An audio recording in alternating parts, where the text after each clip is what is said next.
Hello and welcome to Inside Devils, our weekly Man United show, keeping you bang up to date with everything going on outside Old Trafford. And all good things must come to an end, man. It is our first league loss, our first loss under Michael Carrick. It's a painful one, and to go through it, of course, is talkSPORT's Angie Kelly and Crookie. He's down the line, I'm down the line. We're all virtual, so we're not going to get onto him for that. There's more important things to talk about. Because you're virtual flex. Because I've joined him. I am in the studio, as people can see. Just making it clear, Okay. This show is brought to you by BetMGM. Download the app or visit betmgm.co.uk, 18plusgambleaware.org, and please gamble responsibly. Guys, we knew we weren't going to win every single game. We knew we couldn't win all of them. We did look at this game and go, this is one of them, innit? This is one of them. But Crookie, you can't win them all. But the performance, though, how alarming was it? It's been coming, Flex, to be honest. You know, you look at the recent games against Palace until Lacroix was sent off. United was second best. West Ham away last midweek. They were very laboured and lethargic and needed that late goal from Benjamin Šeško to rescue a point there. Fulham at home. Brilliant moment for Šeško with a winner in front of the Stretford end. But again, it wasn't a particularly cohesive performance. So that's why I had a bit of trepidation going into this game. But I do think some of the reaction, and I'm going to name and shame him, Paul Scholes, what are you doing with that Instagram post? It's massively over the top. You have to remember, this is not Michael Carrick's team. He's come in because the club have pulled the emergency cord because under the previous manager, the team was going nowhere. But he hasn't got a magic wand. We thought he might have had a magic wand when he beat Manchester City, when he won at Arsenal, when he beat Spurs at home, when he put together that run of results to go from mid-table mediocrity into third place in the league. We were going to lose eventually. And I think what's important now is not to overly analyse what went wrong at St James's Park. Although Tyrell Malacia, if you're watching this morning, you should be hanging your head in shame, fella. But it's how they move on now, the team. They've got a weekend off, which might not be ideal. I think Carrick would rather have had another game. But you learn more about your players in defeat and adversity than you do when things are going well. So now we're going to see what Carrick and those players are really made of. Yeah, I mean, Crookie, you went there quite early, to be fair, with the Paul Scholes situation. I was going to get to that. But, you know, since we've arrived there, it was absolutely, I just don't, it's just weird energy. I don't know. It's like trying to point score on Man United fans, almost waiting for us to lose so we can try and make a point. Oh, was he deleted it? Now. I just think he's trying to... Cowardly. 100%. I just think he's trying to do exactly this, you know, Crookie. Because after the Lisandro Martinez debacle with Nicky Butt, we maybe learned a little bit about Scholesy in terms of where his head's at and like what his priorities are at the minute, which is, you know, getting himself in the media, provoking reaction, provoking emotion, getting the podcast numbers up. And it just feels like he's trying to do that. This is a guy, Michael Carrick's a guy he shared a dressing room with and won 5 Premier Leagues, a Champions League. You know, I don't understand what he feels like he's trying to gain from that, and the wording of it is not constructive. I see Stan Collymore on X all the time breaking down what's gone on at Villa after, you know, in the run that they're on. That's somebody who loves his football club, who wants to offer some constructive criticism. I just would have expected better when, you know, the Busby Babes and the class of 92 is running through the veins, Ange, of Paul Scholes. Yeah, I mean, I don't know if Paul had enjoyed a few beverages that night, but there is no excuse. You know, you were a professional footballer, a legendary player for Manchester United, and you've now put yourself back into the spotlight voluntarily, doing punditry and podcasts. So you have to appreciate that there is a level of responsibility, and I think he needs to decide what he wants to be, because if he wants to be taken seriously as a podcaster, as a pundit, personal vendetta should not be clouding his judgment. And to take glee in Manchester United losing is absolutely disgusting.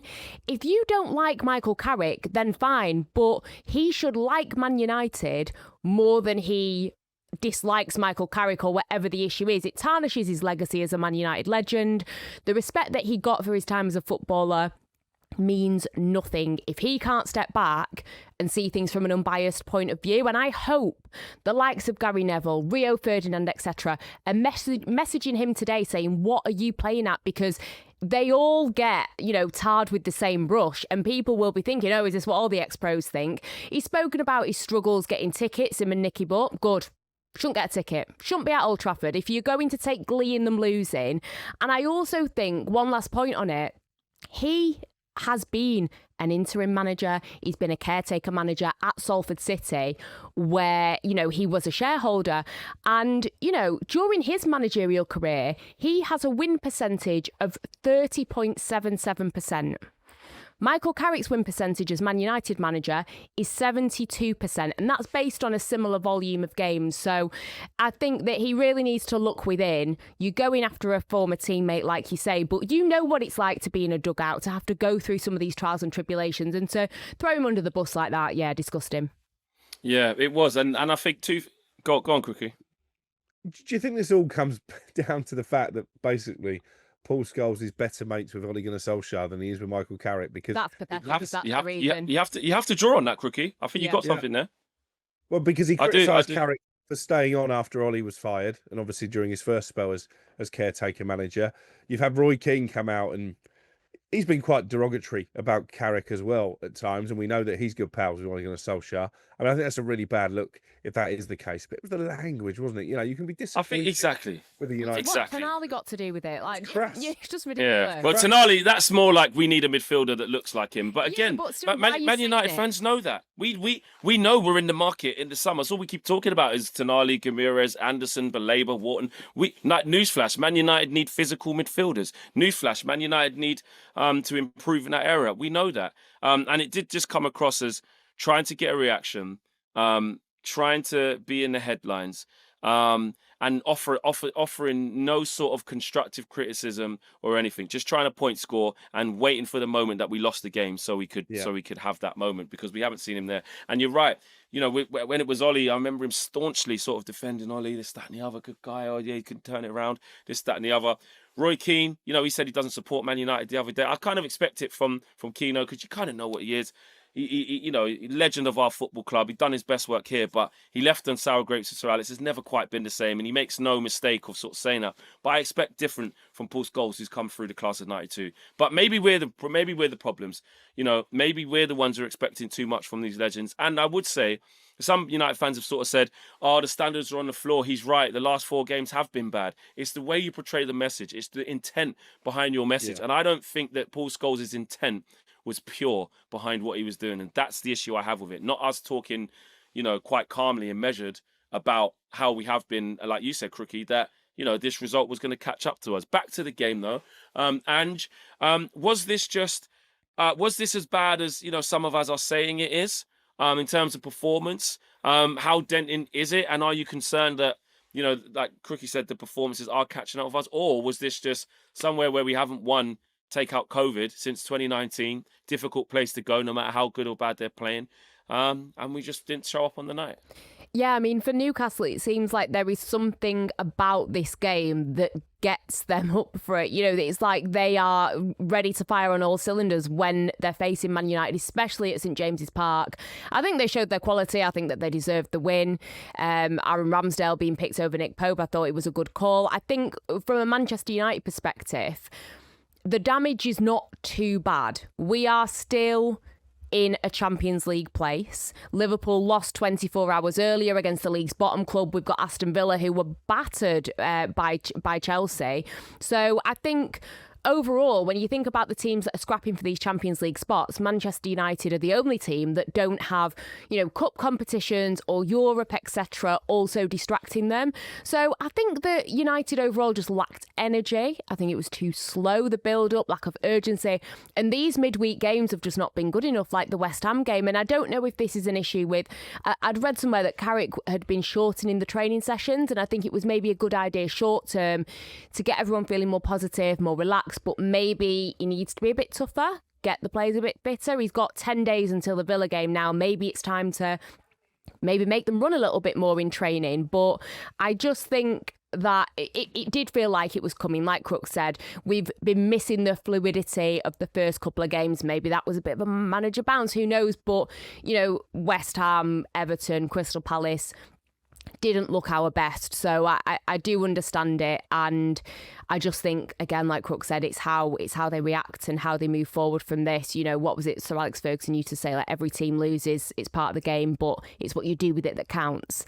And this is a really great test for Michael Carrick moving forward, because if he does want this Manchester United job, this is the moment that he's got to really stand up and be counted, because after a loss, we can all win and we can all have that great run, but to be deflated, to have to come back from that against Aston Villa, it'll be interesting to see what he does.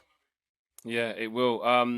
Crookie, for you, what did you make of Michael Carrick's managerial performance last night in terms of the changes he made? Because I noted that, when Casemiro came off the pitch, I thought it was really early. Now, I know a couple of games within a short space of time, but we all know the record of what happens when Casemiro leaves the pitch. So I thought he came off too early. I thought Joshua Zirkzee and Ahmad came on too late. And Zirkzee actually did well when he came on. Some of the Middlesbrough fans that I was speaking to before Michael Carrick got into position here did sort of flag that as sometimes his changes are a little bit late. Did you see a little bit of that, or was that just Michael Carrick sort of trying to move his chess pieces around and it just was an off night? I think in some ways that the sending off probably contributed to that, because that would have thrown any pre-match game plan out the window. But I do agree with you. I think Ahmad for one should have been on a lot earlier. I think he made the wrong changes. I'd have preferred Aidan Heaven to come on at left back to Tyrone Malacia. As far as I'm concerned, shouldn't be anywhere near the Manchester United. I don't even blame Malacia. I don't even blame Malacia for that, because you're right. It was shocking defending. But we'll get there, Crookie. Back to you. Well, as good a finish as it was.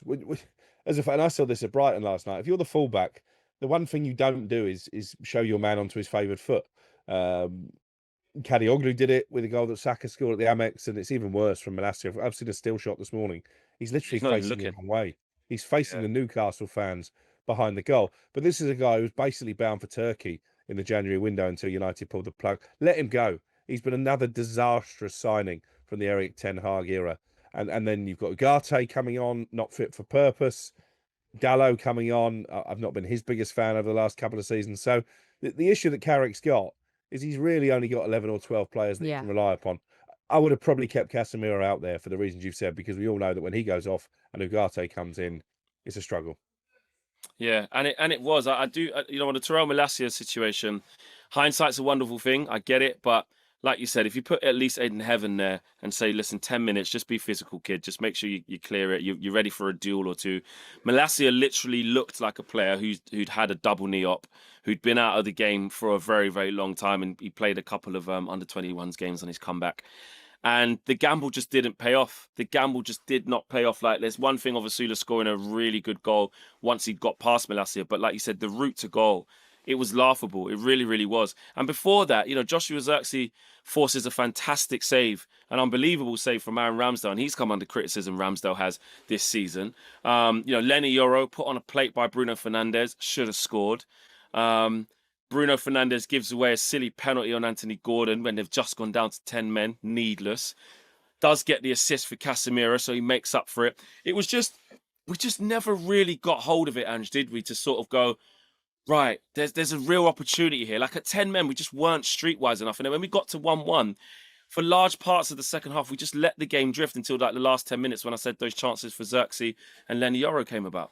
Yeah, exactly. And that's what I was touching on earlier. Really did lack energy and are still struggling to break teams down who sit deep. A lot of big teams do, I guess you could argue. But I just think overall it wasn't good enough. The biggest takeaway is the squad depth, which we've just touched on. I think, Manuel Ugarte and Tyrone Malacia should not be coming on. I saw a fan say we need about 6 players in order to truly compete. And I think that's fair. And I think that's become glaringly obvious from this game that if Manchester United want to be competing in the top 4 again next season, you've got to get used to playing more than one game a week, because you'd like to think that they'll be involved in 4 competitions, for as long as possible. But then you've also got to have the players to do it. And I just think they're going to need more squad depth. They're going to need to keep the team fresher, fitter, and have those game changers to come off the bench. And we just don't have that. I think Casemiro, I was looking at the stats.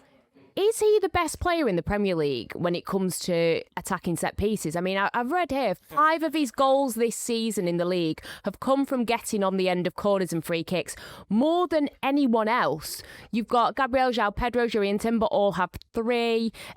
Timber and Gabriel have 4 in all competitions, but still not as good as Casemiro. And I just think, whilst the end of this season, it is the right time for him to go. I'm sure if he turned around and said, "Oh yeah, I'll play for a cut price salary," yeah, it'd be lovely, but it does just remind you again that we're going to need somebody, like replacing him is going to be very, very important. And I know that he's maybe not got the stamina, the mobility, etc., but he's brought some great attributes to the club. And that was another takeaway from me is what are we going to do when he does go? Yeah, I mean, that was a rerun of the League Cup final, wasn't it? Scoring a header against Newcastle, giving it that, calm down everyone. And it was a good moment for him. And you're right, his impact is unmatched, really, because the facts are there. I do think that this has been a little bit of a humbler as well. Of course, we understand we can't go and win every game, so there's nothing to panic about. But that sort of staunch reminder that kind of hits you in the face, where you go, everybody thinks that we're just going to be okay because we got one game a week, which partly is true, which is why I'm not going to lower the expectation of we should be getting into the Champions League spots.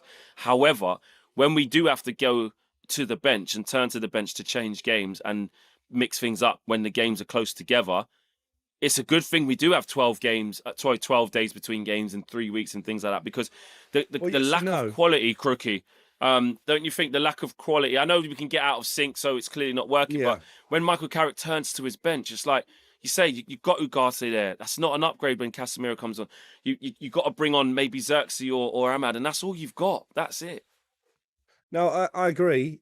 My caveat to that would be I think we looked a little bit undercooked from a lack of playing time, and it was the same against West Ham recently. They're not used to handling 2 games in a week, and it's a big gap now between that game against Villa, which I think is absolutely massive. If we win that, there's no panic. If we were to get turned over at home, bearing in mind we still got to go to Chelsea, and we still got Liverpool at home to come, all of a sudden what looked probably going into this game as if, well, this is there for the taking for United. All of a sudden, you're worrying about finishing 6th again. So it's going to be a little bit of an emotional roller coaster. I think what it also highlights, because of how poor Malacia was, is we struggle without Luke Shaw, and all the talk of a midfielder coming in the window, maybe 2 midfielders. We need a left back, because with the greatest will in the world, Luke Shaw is not going to go for a whole season injury. Yeah, our fullback. Probably a right back as well. 2 fullbacks. You're right. Yeah, Luke Shaw's been great, but he's not forever. And the fullback options that we have, minus Luke Shaw, none of them are really good enough, if we're being completely honest. No. If we do want to go to that next level of actually competing in a top 4, competing in a Champions League. Yeah, and that's what I mean. You look at our team and you go, it still lacks the masses of physicality needed. So when you see Joe Linton and you see Tonali and you see even Willock, who's a willing runner, Jacob Ramsey's a willing runner, we were always going to be under the cosh, physically. And then, like you say, at fullback, Luke Shaw, like you said, can fill in there. But those days of Luke Shaw being a fullback, I know he started every single game this year, which is testament to him. But those days of him playing that role with high intensity, overlapping runs and getting crosses in the box, being a modern day fullback, those days are gone for Luke Shaw. He can do a competent job because he can read the game well. He's organised, he's strong. I do like Luke Shaw as a footballer, but the injuries that he's had and his body and the demands on the game versus when he was a young up and coming footballer under Pochettino at Southampton all those years ago, when we bought him as that teenager, 18-year-old. That Luke Shaw's gone.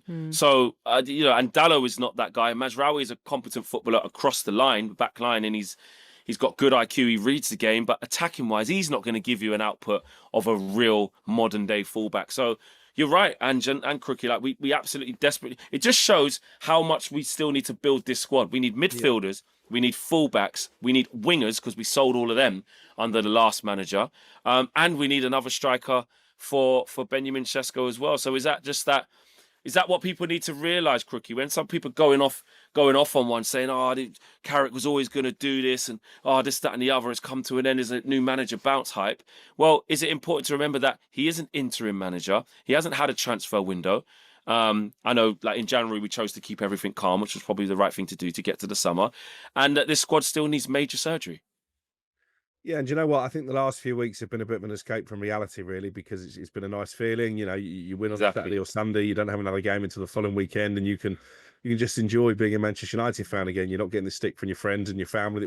That's what it's exactly where I've been at. It's not swinging in different directions. Exactly. It's been serenity, but that serenity was always going to come to an end. And what I would say is as well, it's a wake up call with regard to next season, because we're going to be in Europe in one form or another, be that the Europa League, or be it, as we all hope, the Champions League. this squad is miles away from being able to compete domestically and in Europe. And my fear is that unless we do major surgery in the summer, and I'm talking half a dozen 6 signings, probably, we yeah. could end up like Spurs, where you finish 4th in the Champions League because the Premier League is so strong compared to the rest of Europe. But then your league, Crookie, we won't end up like as a Spurs, result. man. We won't end up. We won't end up like that. we need bodies. That is true, though. Ange likes to cut the cord. You got to cut the cord when it comes to Malacia and Ugarte, maybe Dallo as well. 100%. I still think Joshua Zirkzee is not quite good enough for where he'll leave. He'll leave. But if you're going to get rid of all those players, you have to replace them. So actually, we might need 10 players to make that squad stronger. Anyone seen Mason Mount, by the way? Is he still a... Yeah, exactly. He's another one, exactly, where it hasn't gone too well from him. You're looking at potentially moving him on as well, for sure, because we haven't got a good return on that at all. But I do look at it and say, right, Crookie says we need 10 players there. You never get 10 players in a window, but I get his sentiment there. Like, we really do have to. We nailed it last summer with 4 signings. This summer is even bigger to build upon that, especially if we reach the objective of European football. Yeah, I completely agree. And I actually wanted to ask Crook about what the latest is with Elliot Anderson, because I believe that Crook has been working on this and him being linked to Manchester City. Am I right in thinking that, Crook? Yeah, I did a story about this on Thursday morning. Obviously scored the goal that got a point for Forest at the Etihad. What a goal it was as well from Elliot Anderson. He was already high on their wanted list before that, but it never harms you, does it, if you go and produce a performance like that against a team who are looking to sign you? And the sense I get is that if Manchester City press ahead with this, and I believe they're going to step up their interest, then they think Elliot Anderson would favour a move to City over United. See, this is the thing for me. United have got to act and get in there and do whatever it takes to get him, because I think Manchester City will value him at a certain price. I don't know if they'll go above that. They've walked away from deals for, Declan Rice, Harry Maguire in the past when they were outbid by Arsenal and Man United. And I think that, you don't want to harp on the good old days, but if this was Fergie in charge, it'd have been like, what? City, you're interested? No, we've got to go out and get him. This old school, we are Manchester United mentality, which I think we're allowed to lean into a little bit more the way that this second half of the season has gone. But I just think he offers so much with fitness, physicality, intensity in midfield, can play as a 6 or an 8. He can sit deep and do the dirty work for someone like Kobbie Mainoo or Bruno Fernandes, play further forward, box to box, and I just think there's so many reasons why he would be a great addition. And reading your story, Crook, about this Manchester City link, it's got me a bit nervous, and I would love for Manchester United to go in there and be like, no, we're gonna get this guy. But I know I can dream. I think what's really interesting here is how high Anderson is on United's list, because we all know the names. Elliot Anderson, Adam Wharton at Palace, Carlos Baleba at Brighton, who I believe is right at the top of that list, bearing in mind they tried to sign him last summer. They went back in January. Then you've got Sandro Tonali, Mateus Fernandes, who I mentioned the other day. Hayden Hackney, if Carrick stays, I think becomes a live option. So I don't know if it gets too expensive for United when it comes to Elliot Anderson. I think they might walk away from that as well. They'll exit the chat. Yeah, I agree. I just think whoever it is, like Ange says, we just have to be right at the front of the queue to not mess this up. We need that physicality in there. We need the Premier League proven style. If you're not going to get Anderson, bring me Tonali, bring me Baleba. I get it. Is Baleba consistent enough, do we think? Well, he's still young. 100%. Yeah, he hasn't. And I don't think. Worries me. But I don't. Yeah, that is true. I would prefer Tonali. He ended up getting dropped, etc. Yeah. It's just not. I'm not. If we end up bringing the player in, of course you're going to get behind him. Yeah. But I just don't really know if this season has been a great look for him. He's going to have a stronger mentality than what he's had this season. And maybe he's needed that. Maybe he's needed that, Crookie. Yeah, I mean, listen, he wasn't great when he first came in under Roberto De Zerbi, and then he had a really good season last year under Fabian Hertzler, and you saw why they thought he was sort of the heir to the Moises Caicedo throne. He did have his head turned in the summer, no question about that. I think he was badly advised in the summer because the move was never going to happen. Powers that be at Brighton made that pretty clear to me that if he was going to go, it would be next year, as in this upcoming summer, and certainly not last summer, and definitely not in January either. So I think he should have knuckled down and accepted that a lot sooner than he has. I do think recent performances have been better. as I mentioned, I was there on Wednesday night. I thought he did well in that midfield battle with Declan Rice. So there is a player there. But yeah, the mentality would be a concern for me. From what I'm told, it isn't a massive concern at the moment for the likes of Jason Wilcox and Christopher Favell. There you have it, guys. Reds, we need not to panic. Don't let people gaslight you. Don't let them trick you out of your position to think the wheels are falling off. We're going to be all right. Keep the positive vibes going. We do have a nice little break. We keep getting them. Well, because obviously we're not in the FA Cup. Wouldn't you rather have a Exactly. game? I would rather have a game. But listen, Crookie, we are where we are. We are where we are. We can't change it now. We can't change it. We just got to lock into Villa, who are on a really slippery, poor form, and put it on them and show that reaction. What have you got when the chips are down? You've lost your first game under Michael Carrick. Can you bounce back? And that's what we've got to believe in.